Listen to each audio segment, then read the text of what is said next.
ನೋಡಿ, ಇದು ಕುರಿ ಶೆಡ್ ಮಾಡ್ತಾ ಇರೋದು. ನಾನು ನಿಮಗೆ ಲಾಸ್ಟ್ ವೀಡಿಯೋದಲ್ಲಿ ಹೇಳಿದ್ದೆ ನೋಡಿ, ಈ ಥರ ಕುರಿ ಶೆಡ್ ಮಾಡ್ತಾ ಇದ್ದೀವಿ. ಇದು 50 ಅಡಿ ಉದ್ದ, 18 ಅಡಿ ಅಗಲ ಇರೋದು. ಅದರದ್ದು ಫ್ಲೋರಿಂಗ್ ಮಾಡ್ಕೊತಿದ್ದಾರೆ. ಅದ್ರ ರಿಲೇಟೆಡ್ ವೀಡಿಯೋನ ನೆಕ್ಸ್ಟು ಅಪ್ಡೇಟ್ಸು ವೀಡಿಯೋ ನೆಕ್ಸ್ಟು ಏನೇನು ವರ್ಕ್ ಮಾಡಿದ್ದಾರೆ ಅಂದ್ಬಿಟ್ಟು.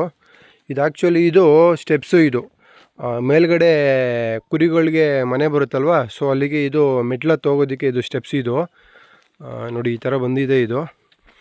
ಇದು ಬಂದ್ಬಿಟ್ಟು 7 ಅಡಿ ಇದೆ ಹೈಟು. ಅಗಲ ಬಂದ್ಬಿಟ್ಟು 18 ಅಡಿ ಇದೆ. ನೋಡಿ, ಆ ಮೂಲೆಯಿಂದ ಈ ಮೂಲೆಗೆ 18 ಅಡಿ ಇದೆ. ಮೇಲ್ಗಡೆ ಫ್ಲೋರ್ ಬಂದ್ಬಿಟ್ಟು ಅದು 50 ಅಡಿ ಬರುತ್ತೆ. ನೋಡಿ, ಮೇಲ್ಗಡೆ ಎತ್ತಿ ತೋರಿಸ್ತೀನಿ ನಾನು ನಿಮಗೆ ಯಾವ ಥರ ಇದೆ ಅಂತ ಅಂದ್ಬಿಟ್ಟು. ನೋಡಿ, ಈ ಥರ ಫ್ಲೋರಿಂಗ್ ಮಾಡ್ಕೊಳ್ಳೋದಕ್ಕೆ ಕಂಬಿಗಳೆಲ್ಲ ಹಾಕ್ಕೊಂಡಿದ್ದಾರೆ. ಇದು ಫಸ್ಟ್ ಪ್ರೋಸೆಸ್. ಇದು ನೋಡಿ ಈ ಥರ ಬರ್ತಾಯಿದೆ. ಇದು ಇವಾಗ ಆ್ಯಕ್ಚುಲಿ ಇದ್ರ ಮೇಲ್ಗಡೆ ಅದು ಏನು ಬರುತ್ತೆ ಅಂದರೆ, ನಾವು ರಿಪೀಸ್ ಪಟ್ಟಿಗಳನ್ನ ಆರ್ಡ್ರ್ ಮಾಡಿದ್ದೀವಿ. ಆ್ಯಕ್ಚುಲಿ ಮ್ಯಾಟ್ಗಳನ್ನ ಹಾಕ್ಸೋಣ ಅಂದ್ಬಿಟ್ಟು ನಾವು ಪ್ಲ್ಯಾನ್ ಮಾಡಿದ್ವಿ. ಮ್ಯಾಟ್ ಹಾಕ್ಸೋದಕ್ಕೆ ಹೆವಿ ಕಾಸ್ಟ್ ಬೀಳುತ್ತೆ, ತುಂಬ ಹೈ ಕಾಸ್ಟು. ಸೊ ಅದಕ್ಕೆ ಕಂಪೇರ್ ಮಾಡಿಕೊಂಡ್ರೆ ನಾವು ಇದರಲ್ಲಿ ಇವನ್ನ ಹಾಕ್ಸ್ಕೊಂಬಿಡ್ಬೋದು. ಏನನ್ನ ರಿಪೀಸ್ ಪಟ್ಟಿ ಓಡಿಸ್ಕೊಂಡ್ರೆ ತುಂಬ ಕಮ್ಮಿ ಖರ್ಚಿಗೆ ನಮಗೆ ಶೆಡ್ ಬೀಳುತ್ತೆ. ಅದರದ್ದು ಎಷ್ಟೆಷ್ಟು ಬೀಳ್ತು ಏನು ಇರುತ್ತೆ ಅಂತೆಲ್ಲ ನೆಕ್ಸ್ಟ್ ಮುಂದಿನ ವೀಡಿಯೋದಲ್ಲಿ ನಾನು ನಿಮಗೆ ಅಪ್ಡೇಟ್ ಮಾಡ್ತೀನಿ. ನೋಡಿ, ಇವಾಗ ಇದು ಆ್ಯಕ್ಚುಲಿ ಈ ಥರ ಬಂದೈತೆ.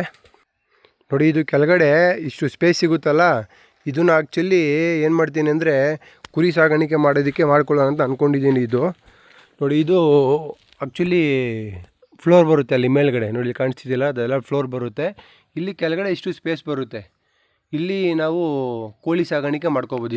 ಇಲ್ಲಿ ಇದೆಲ್ಲ ಈ ಸೈಡಿಗೆಲ್ಲ ನೀಟಾಗಿ ಮೆಶ್ ಹೊಡಿಸ್ಬಿಟ್ಟು ಆ್ಯಕ್ಚುಲಿ ಏನು ಮಾಡಿದಾನೆ ಅಂದ್ಕೊಂಡಿದ್ದೀನಿ ಅಂದರೆ, ನೋಡಿ ಇಲ್ಲಿ 2 ಅಡಿ ಗೋಡೆ ಎಬ್ಬರಿಸ್ಬಿಡ್ತೀನಿ. ಆ್ಯಕ್ಚುಲಿ 2 ಅಡಿ ಗೋಡೆ ಎತ್ಬಿಟ್ಟು ಅದು ಮೇಲ್ಗಡೆಗೆ ಮೆಶ್ ಹೊಡ್ಕೊಂಡ್ರೆ ಒಂದು ಗಡಿಕೆ ಇಲ್ಲ ಆ ಕಡೆಗಾರ ಗೇಟ್ ಬಿಡ್ಕೋಬೋದು, ಇಲ್ಲಾಂದ್ರೆ ಆ ಕಡೆಗಾರ ಗೇಟ್ ಬಿಡ್ಕೋಬೋದು. ನಮ್ದು ಆ್ಯಕ್ಚುಲಿ ಅದರಿಂದ ಆ ಕಡೆಗೆ ಅದು ಹಸಿಂದು ಶೆಡ್ಡು. ನೋಡಿ, ಅದು ಝೂಮ್ ಮಾಡಿ ತೋರಿಸ್ತೀನಿ. ಅದು ಬಂದ್ಬಿಟ್ಟು ಹಸಿನ ಶೆಡ್ಡು ಅದು. ಮತ್ತು ತಿರ್ಗಾ ನಾವು ಆ ಕಡೆಗಾರ ಗೇಟ್ ಬಿಡ್ಕೋಬೋದು, ತಿರ್ಗಾ ಈ ಕಡೆಗಾರ ಗೇಟ್ ಬಿಡ್ಕೋಬೋದು ನಾವು. ಸೊ ಈ ಥರ ಬಂದೈತೆ. ಇದು ಸುತ್ತಲೂ ಮೆಶ್ ಹೊಡಿಸ್ಬಿಟ್ಟು ನಾವು ಕೆಳಗಡೆ ಕೋಳಿ ಸಾಗಾಣಿಕೆನೂ ಕೂಡ ಮಾಡ್ಕೋಬೋದು. 2 in 1 ಆ ಲೆಕ್ಕಾಚಾರಕ್ಕೆ ಮಾಡಿಸ್ತಾ ಇದ್ದೀನಿ. ನೋಡಿ, ಇದು ಆ್ಯಕ್ಚುಲಿ ನೋಡಿ, ಇದು ನಾನು ಇದನ್ನು ಮಾಡಿಸ್ಬೇಕು ಅಂದಾಗ ಮ್ಯಾಟ್ನೇ ಹಾಕ್ಸ್ಬಿಡೋಣ ನೀಟಾಗಿ ಬರುತ್ತೆ ಅಂದ್ಬಿಟ್ಟು ನಾನು ಏನು ಮಾಡಿದೆ, ಮ್ಯಾಟ್ಗೆ ನಾನು ಸುಮ್ಮನೆ ಜಸ್ಟ್ ಅಳತೆ ಕೇಳಿದ್ದಕ್ಕೆ ನನಗೆ 1.5 ಲಕ್ಷ ಚಿಲ್ಲರೆ ಕೊಟೇಶನ್ನು ಬೀಳ್ತು ಬರೀ ಮ್ಯಾಟ್ಗೆನೇ. ಸೊ ನಾನು ಆ್ಯಕ್ಚುಲಿ ಏನು ಮಾಡಿದೆ, ಅದಕ್ಕೆ ನಮ್ಮೂರ ಕಡೆ ಮರಗಳೇ ಸಿಗುತ್ತೆ, ರಿಪೀಸ್ ಪಟ್ಟಿ ಇನ್ನೂ ಲೈಫ್ ಜಾಸ್ತಿ ಬರುತ್ತೆ ಅಂದ್ಬಿಟ್ಟು ಏನು ಮಾಡಿದೆ, ರಿಪೀಸ್ ಪಟ್ಟಿನೇ ಹೊಡ್ಸೋಣ ಅಂದ್ಬಿಟ್ಟು ನಾನು ರಿಪೀಸ್ ಪಟ್ಟಿನ ಹೊಡ್ಸ್ತಾ ಇದ್ದೀನಿ. ರಿಪೀಸ್ ಪಟ್ಟಿಗೆ ಆ್ಯಕ್ಚುಲಿ 75,000 to 80,000 ರೂಪಾಯಿ ಒಳಗಡೆ ಮುಗಿಯುತ್ತೆ ಅಂತ ನಂದು ಅಂದಾಜು ಮಾಡ್ಕೊಂಡಿದ್ದೀನಿ. ಅಷ್ಟೊಳಗಡೆ ಒಂದು 5,000 ರೂಪಾಯಿ ಹೆಚ್ಚು ಕಡಿಮೆ ಅದರೊಳಗಡೆ ಮುಗಿಯುತ್ತೆ. ಸೊ ಯಾರಾದರೂ ಕುರಿಗಿರಿ ಶೆಡ್ ಮಾಡಿಸ್ಕೋಬೇಕು, ಈ ಥರ ಹೈಟಾಗಿ ಶೆಡ್ ಮಾಡಿಸ್ಕೊಳ್ಳೋ ಪ್ಲ್ಯಾನ್ ಇರೋರು, ಸೊ ದಯವಿಟ್ಟು ಕಾಸಿದೆ ನಮಗೆ ಪ್ರಾಬ್ಲಮ್ ಇಲ್ಲ ಅನ್ನೋರು ಬೇಕಂದರೆ ಮ್ಯಾಟ್ ಹಾಕ್ಸ್ಕೊಳ್ಳಿ. ಸೊ ಲೋ ಬಜೆಟಲ್ಲಿ ಏನಾದರೂ ಮಾಡಿಸ್ಕೋಬೇಕು ನೀಟಾಗಿ ಅಂದರೆ ದಯವಿಟ್ಟು ರಿಪೀಸ್ ಪಟ್ಟಿಗೆ ನಾನು ರೆಫರ್ ಮಾಡ್ತೀನಿ. ಯಾಕಂದರೆ ಅದು ತುಂಬ ಕಮ್ಮಿ ಖರ್ಚಲ್ಲಾಗುತ್ತೆ ಅದರಿಂದ. ಮತ್ತು ಈ ಶೆಡ್ ಮಾಡಿಸೋದಕ್ಕೆ ಕಂಬಿಗೆ ಎಷ್ಟು ಬೀಳ್ತು ಆ್ಯಕ್ಚುಲಿ, ಮತ್ತು ತಿರ್ಗಾ ಇದಕ್ಕೆ ರಿಪೀಸ್ ಪಟ್ಟಿಗೆ ಎಷ್ಟು ಬೀಳ್ತು, ಮತ್ತು ಎಷ್ಟೆಷ್ಟು ಕುರಿ ಸಾಕ್ಬೋದು ಈ ಶೆಡ್ಡು ಮಾಡ್ತಾರೋ ಈ ಮೆಜರ್ಮೆಂಟಲ್ಲಿ, ಮತ್ತು ತಿರ್ಗಾ ಏನೇನೆಲ್ಲ ಸ್ಪೆಷಾಲಿಟಿ ಮಾಡಿಸ್ಕೋಬೇಕು ಕುರಿ ಶೆಡ್ ಮಾಡೋರು, ಇದ್ರದ್ದು ಟೋಟಲಿ ಖರ್ಚು ವೆಚ್ಚ ಎಷ್ಟು ಬೀಳ್ತು ಅಂತ ನಾನು ನೆಕ್ಸ್ಟ್ ವೀಡಿಯೋದಲ್ಲಿ ಇದೆಲ್ಲ ಫಿನಿಷ್ ಆದಮೇಲೆ ಅಪ್ಡೇಟ್ ಮಾಡ್ತೀನಿ.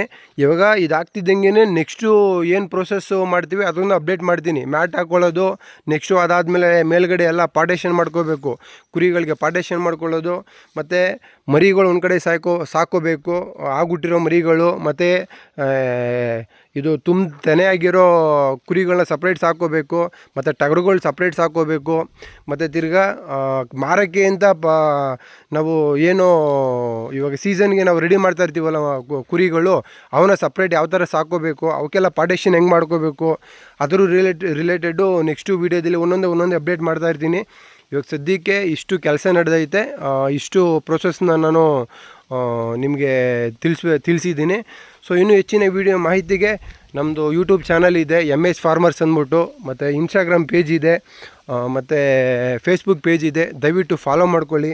ಯಾಕೆಂದರೆ ನಾನು ಇನ್ಸ್ಟಾಗ್ರಾಮಲ್ಲಾಗಲಿ ಇವನ್ ಫೇಸ್ಬುಕ್ಕಲ್ಲಾಗಲಿ full lengthy 1/2 hour 1 hour video ಹಾಕೋದಕ್ಕಾಗಲ್ಲ. ನಾನು ಯೂಟ್ಯೂಬಲ್ಲಿ ಮಾತ್ರ ನಾನು ಫುಲ್ಲು ಡೆಪ್ತ್ ಡೀಟೇಲ್ಸ್ ಹಾಕೋದಕ್ಕಾಗೋದು. ಸೊ ಅದರಿಂದ ನಮ್ಮದು ಯೂಟ್ಯೂಬ್ ಚಾನಲ್ನ ನೀವು ಸಬ್ಸ್ಕ್ರೈಬ್ ಮಾಡಿಕೊಂಡ್ರೆ ಅದರಲ್ಲಿ ಫುಲ್ ಇನ್ಫಾರ್ಮೇಷನ್ಸ್ ಇರುತ್ತೆ. ಎಷ್ಟೆಷ್ಟು ರುಪೀಸ್ ಬೀಳ್ತು, ಎಷ್ಟೆಷ್ಟು ಖರ್ಚು ಬೀಳ್ತು, ಏನೇನು ಮೆಟೀರಿಯಲ್ ಹಾಕಿದ್ವಿ, ಮತ್ತು ಎಷ್ಟು ಅಗಲ ಎಷ್ಟು ಉದ್ದ ಇದೆ, ಎಲ್ಲ ಇನ್ಫಾರ್ಮೇಷನ್ ನಮ್ಮದು ಯೂಟ್ಯೂಬ್ ಚಾನಲ್ ಇರುತ್ತೆ. ಅದರಲ್ಲಿ ನೀವು ಸಬ್ಸ್ಕ್ರೈಬ್ ಮಾಡಿಕೊಂಡ್ರೆ ನಿಮಗೆ ಫುಲ್ ಡೀಟೇಲ್ಸ್ ಸಿಗುತ್ತೆ. Thank you so much.